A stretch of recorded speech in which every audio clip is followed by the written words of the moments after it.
Morant with a running start. It dunks! Oh my goodness! Tie game in overtime. Gasol will turn. His heat is gone! Memphis on top. 7-10 remaining. Conley now with three. Count it! A 15-point lead for Memphis. And Blake Griffin gets into it on the floor with Randolph. Hard to tell if there are any punches being thrown under there, but Griffin took acceptance. Adams going long. Morant! He hit it! John Morant, insanity! You gotta be kidding me. Welcome to Grits and Grinds, a Memphis Grizzlies podcast. My name is Keith Parrish.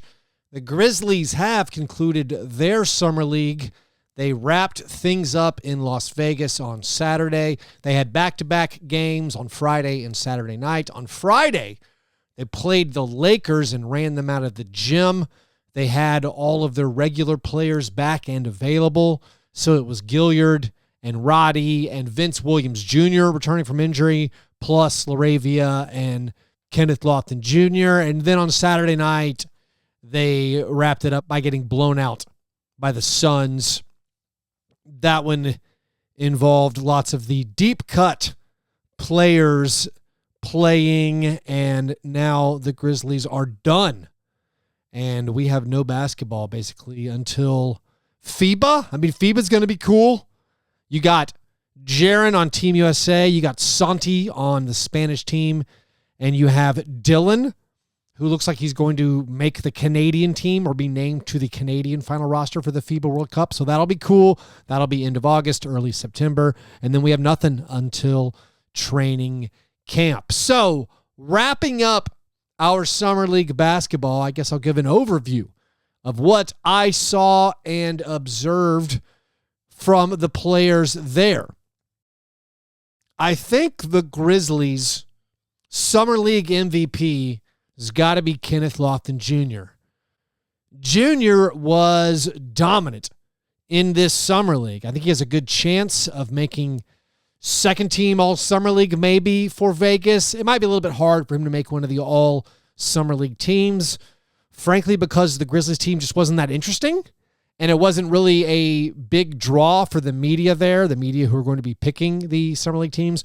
Also, his stats were good, but not like absolutely eye-popping. I mean, for Grizzlies fans, I want to say him making 47% of his threes in Vegas, that is eye-popping, but his numbers overall, 18 points per game, not that many rebounds. That won't be probably enough to get him on the All-Summer League team, but we don't really care about that stuff. For us, it's just, how does Kenneth Lofton Jr. look? And the steady beating of the Kenny is good at hoops drum, it continued unabated. He was the best player on the team. He continued just getting buckets in every single game. He made three-pointers in every game. His entire 6-game Summer League averages are impressive, where he averaged 17.7 points per game. He made 44% of all of his three-pointers in the games in Utah and in Las Vegas, and that's on 4.2 attempts per game. The rebounding number is not as dominant maybe as you would hope, but 7.2 is not terrible.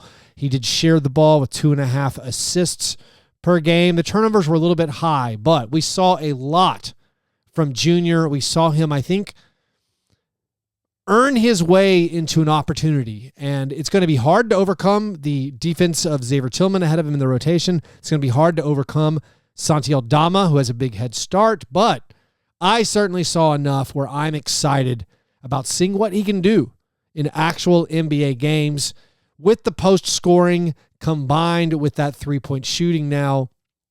It's tantalizing. It's interesting. One thing he had to work on, of course, is his defense. I thought he made some good strides defensively. He still had his moments where he got beat pretty badly. I mean, even that Lakers game, you had the unbelievable dunk by LJ Figueroa of the Lakers. That dunk was so cool. But also, like, him and Lofton got into it a little bit, and Figueroa scored on him several times in a row. He scored on him in the paint, did the too little thing to Junior, and then he got Lofton to bite on a pump fake, blew right by him for a dunk. So maybe not the most discipline from Junior on his defense, but overall, I think you give him high marks for how he played in Summer League and looked really, really good. The most maybe next exciting thing for me in this Summer League, and especially over the weekend since the last episode, was the fact that Vince Williams Jr.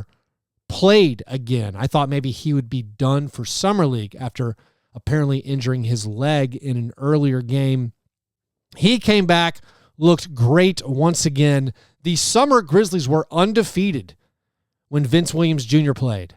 4-0 in the games he played. In those games, he averaged 13.8 points per game and 8 rebounds per game, a steal and a half per game. That's only in 22 minutes per game.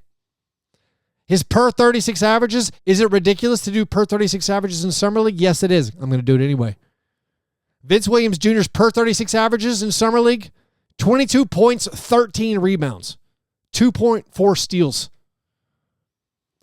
To me, I think Vince Williams Jr. made the biggest leap as far as raising his game into maybe just our awareness for someone we will now consider to be fighting for small forward minutes. He made 42% of his three-pointers in Summer League. He shot the three-pointers at a high volume. This comes after a season where he didn't make threes when he played on the main roster. Of course, we go back to the historic 1-for-14 performance from three in the final regular season game against the Thunder. But last year in the G League, Vince Williams Jr. made 44% of his threes and hit 81% from the line. And now he comes out in Summer League, looks like a difference maker. He shoots 42% from three in Summer League. He shoots 89% from the line in Summer League. Those numbers, those are the numbers of a true shooter. Now, when you watch the games, he's got that line drive. And maybe because of that line drive, I trust his shooting less. But Vince Williams Jr. was very, very good in Summer League. He made some Tony Allen-esque plays, had an unbelievable steal in that Lakers game where he then, again, looked exactly like Tony Allen stealing the ball, then almost falling over before throwing it ahead to Jake LaRavia for a dunk. But you're telling me a guy who shot 44% on threes and 81% from the line in the G League last year comes out in Summer League and is a difference maker and shoots 42% from three and 89% from the line and seems to have the rebounding gene? That sounds like my small forward. Yeah, he doesn't have good small forward size. He doesn't have good, probably small forward athleticism.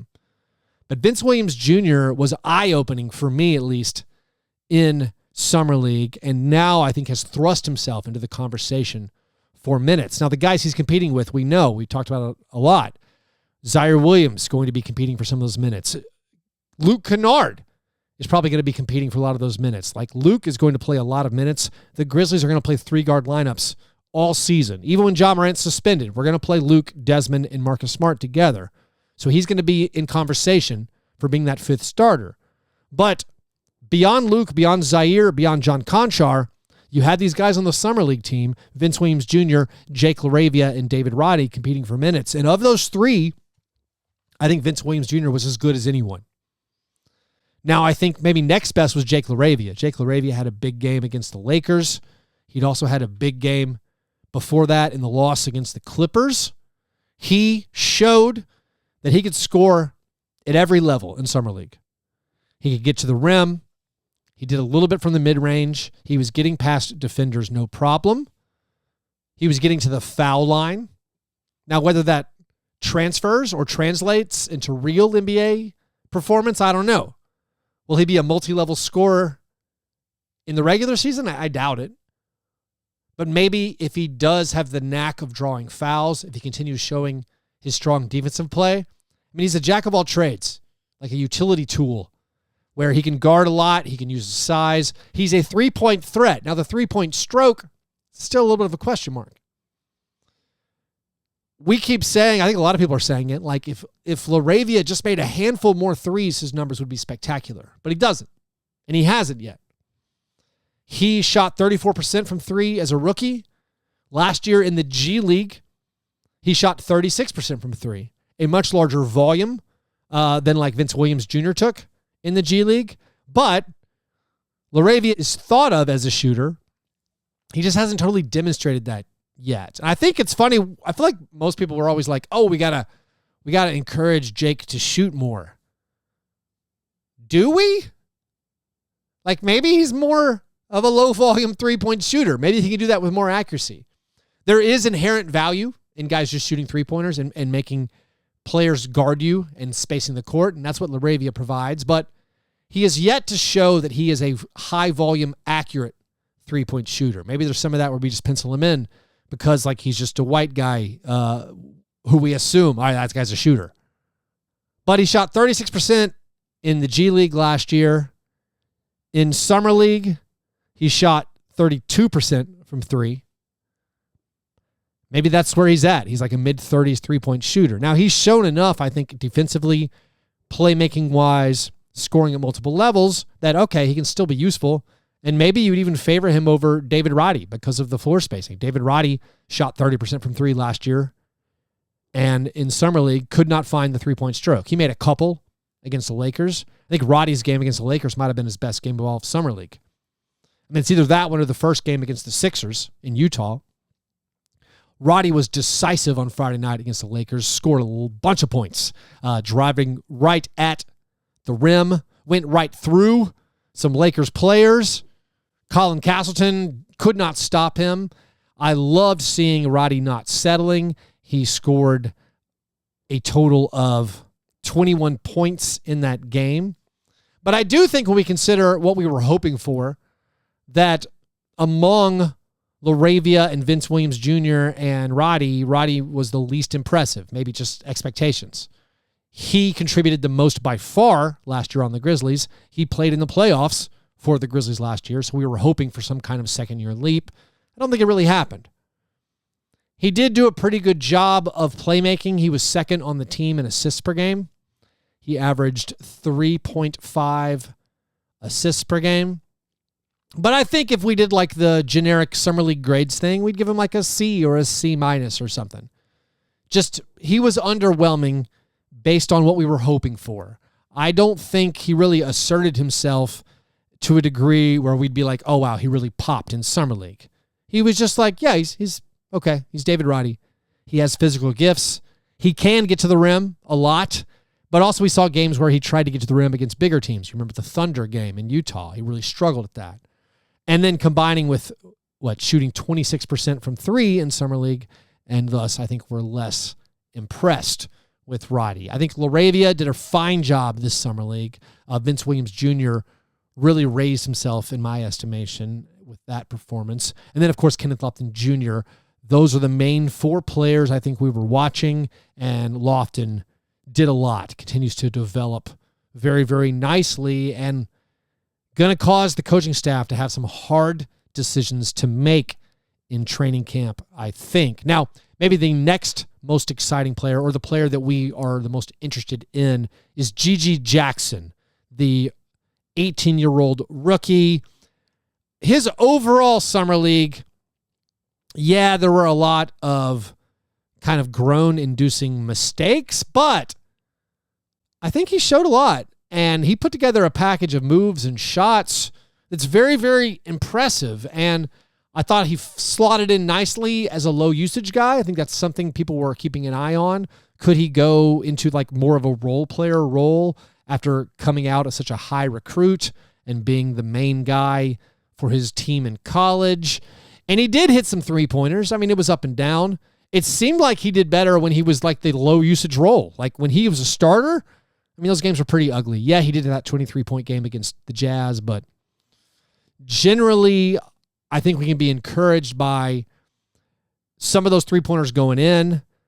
Maybe the caveat is a lot of it was garbage time where he had some of his best moves.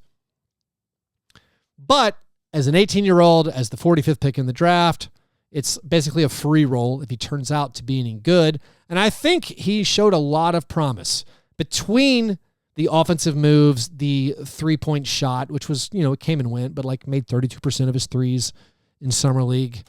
between that and then the size, the rebounding, the flashes of defense that he showed, it's going to be an interesting developmental project. And I think if you're overly optimistic about him, that's fine. I won't slow you down. I think basically he's going to have a full training camp to show what he can do. He's then going to have a full season on the hustle to figure out what he can do. And then the team will have to make a decision about him next year, very similar to what happened with Kenneth Lofton Jr. last year. Like if he's great on the two-way, well, then they have to decide whether or not they're going to sign him to a fully guaranteed contract, give him a roster spot. I mean, ideally, he develops rapidly, and that decision is easy for the Grizzlies. But I don't know what the odds are for that. Jacob Gilyard, who started most of the games for the Grizzlies. I mean, he was obviously the preferred starter when everyone was healthy or available. I think if you're a Jacob Gilyard fan, you have to be pleased with how he performed in Summer League. He had a 3-to-1 assist-to-turnover ratio overall. He played solid defense the entire time. He made 12 out of his 24 three-point attempts. For Gilyard, I think that's as much as he could do. Like, that exceeds, I would guess, reasonable expectations that you would have for him. Making 50% of his threes, being that starting point guard, taking care of the basketball. A very strong showing from Jacob Gilyard. The question remains, is that good enough to keep that two-way spot? Will they need it for maybe another big when it gets to training camp time? Will they need that for a point guard they can depend on a little bit more? I think when we look ahead to October and training camp, one of the questions for the Grizzlies and what they do with their two-way spots, where they have presumably Gigi Jackson, even though that's not official yet. That's the assumption. Gigi Jackson's going to take one. Vince Williams Jr., you better believe he's not losing his spot after the Summer League performance he had. Will they use the final spot on Gilyard? Will they show up at Summer League and guess what? Oh, Steven Adams is still not totally 100%. If that's the case, you might need to get a big guy on that three-way. If Derrick Rose, they don't think is able to contribute immediately, they might need it on a different point guard if they're not sure Jacob Gilyard is the guy. But I think if the team believed in Gilyard before Summer League, there's nothing he did that would dissuade them from that position because he was a good player for the Grizzlies in Summer League. Tariq Babar, who was the 56th pick for the Grizzlies, you got to compliment him for the way he finished Summer League on a very strong note. He made 4 out of 6 threes against the Lakers on Friday night. I mean, the team made 18 threes against the Lakers on Friday night. That Friday night game was so much fun, by the way. It totally erased like the negative feelings maybe you had for the underwhelming Clippers game. It was a impressive overall team performance. I mean, they made 18 three-pointers, which is remarkable for a 40-minute game. I think the bounce back of getting Vince Williams back, them coming off that ugly loss, made them primed, I think, for a good performance. Of course, also, the Lakers didn't play Max Christie, who was probably their best Summer League guy. Their first-round pick, Jalen Hood-Schifino, only went 3 out of 17 on field goal attempts. But in that Lakers game, LaRavia was great. Vince Williams Jr. was good. Roddy was great. Lofton Jr., honestly, not one of his better games, but who cares? They thrashed the Lakers. The whole starting five had like a plus 35 plus minus. But in this game also, Gigi Jackson made some threes. Yeah, most of it was garbage time. But then Babar, he made 4 out of 6 three-pointers against the Lakers. And then in the final game against the Suns, he scored 13 points, made 3 out of 7 threes in his final game. So in his last 2 games at Summer League, he demonstrated that he has at least one NBA-ready skill, which is making three-pointers. 7 out of 13 on threes in his final 2 games. So a good showing from Tariq. I mean, yes, he might not ever come over. Everyone assumes he's a draft and stash, but if you can make three-pointers, you get the attention of NBA scouts. So good for him doing that. Also, I guess I will, as a completionist, run through the rest of the guys who played and talk about a coaching staff hire, and I'm going to do that right after this short break. I want to tell you guys about Underdog Fantasy. Underdog Fantasy is a whole new way to play fantasy sports for cash. My favorite way to play Underdog Fantasy is with their private drafts. They have every sport, so right now you can do daily fantasy baseball against your friends. Also, depending on the state you live, you can play higher or lower against their stat projections and really bring home some big paydays with their specials and multipliers. And of course, there's fantasy football best ball. Those lobbies are now open and busy as people get excited for the upcoming NFL season. So if all that sounds appealing to you, sign up now using promo code FBBF, and they will match your first deposit up to $100. That is promo code FBBF, as in Fast Break Breakfast, for a match of $100 on your first deposit. Sign up for Underdog Fantasy and use that code FBBF to get a free $100 on me.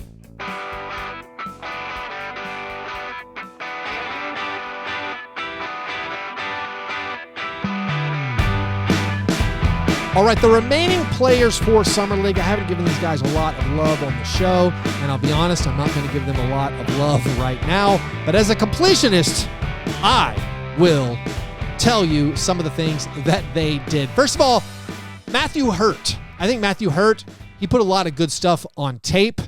He got heavy minutes on the hustle last year, played 28 games on the hustle, made 39% of his threes. So I think he's a pretty known quantity for G League folks, and I do think he performed well in his opportunities at Summer League. Could he, in a pinch with his size and shooting, get some NBA minutes? I think it's totally possible. Also, Nathan Hoover. I talked about Nathan Hoover some in the previous episode. He's a fun story. Local Memphis kid. His shot selection, I thought, was eyebrow-raising, and after making a couple against the Clippers, he went out and missed everything against the Lakers and the Suns. He was 0 for 11 in the final 2 games of Summer League, and I also feel like bad shooting choices. Frankie Ferrari, I think the fun part for him was he got a lot of attention on the ESPN Friday night broadcast from Richard Jefferson. So that was fun, I think, for Frankie Ferrari. He's kind of a Euro player / hustle guy, not a lot of NBA upside. Joel Ayayi, I really like his game, although he didn't play very much for the Grizzlies. The final few guys who got to, I guess, be showcased in the final game against the Suns. Tariq Owens, he kind of gives me Hakeem Warwick vibes. He almost made that one alley-oop. Timmy Allen, I guess my one thing about him is I liked it when they showed his name on the graphics and it said T. Allen Grizzlies, and it made me have Tony Allen flashbacks. And then Manny Bates, he played. That's about all I can say. And then Aminu Muhammad, I'll be honest, I kind of already forgot who that guy is. Apologies to Aminu and his fans. Finally, the Grizzlies hired a new assistant coach. They hired away Anthony Carter from the Miami Heat. The party line on Anthony Carter is he's credited with the development of Gabe Vincent and Max Strus and those Miami Heat players, Caleb Martin, Duncan Robinson. So everyone is obviously hoping he does that same thing coming here. So the Grizzlies this offseason, they lost Darko Rajakovic and have hired Patrick St. Andrews and now Anthony Carter. I don't know exactly what his role is going to be on the Grizzlies. If he is just going to be developmental coach, maybe something higher, I don't really know. But that was a hiring that recently happened, a bit of Grizzlies news. And finally, a bit of a work life announcement for you faithful listeners. My contract has expired with Grind City Media. I am now totally independent. As of now, Grits and Grinds will continue as regular, at least for the next few months. I have no intention to paywall it. I'm going to keep it free. I'm going to keep doing Fast Break Breakfast. I believe there's still some details to work out there. I will say, if you're a Grits and Grinds fan, you could support this show and also gain access to my Slack channel with other listeners and Fast Break Breakfast fans over at my Patreon, patreon.com/fastbreakbreakfast. If you're a regular listener of Grits and Grinds and you wanted to keep going, definitely maybe give me some support over at patreon.com/fastbreakbreakfast. Fast Break Breakfast. If you do that, you can also play fantasy basketball with me. You get access to exclusive bonus content. All that money directly supports me as I go independent and provide you with these shows all about the Grizzlies. I will also be experimenting over there probably with ways I can provide more Grizzlies content for you. Something in the form of like mailbag episodes and that type of thing. So as of now, all the content I'm doing, it's probably not going to change. You can still help me out by subscribing on YouTube, writing reviews on iTunes or Spotify, spreading the word about the show. But if you want to step up and help me continue to do this project, do that over at patreon.com/fastbreakbreakfast. And of course, thank you all for listening and supporting the show so far. Anyways, that is the episode for today. Hope you all have a great Monday. I will talk to you soon. Go Grizz.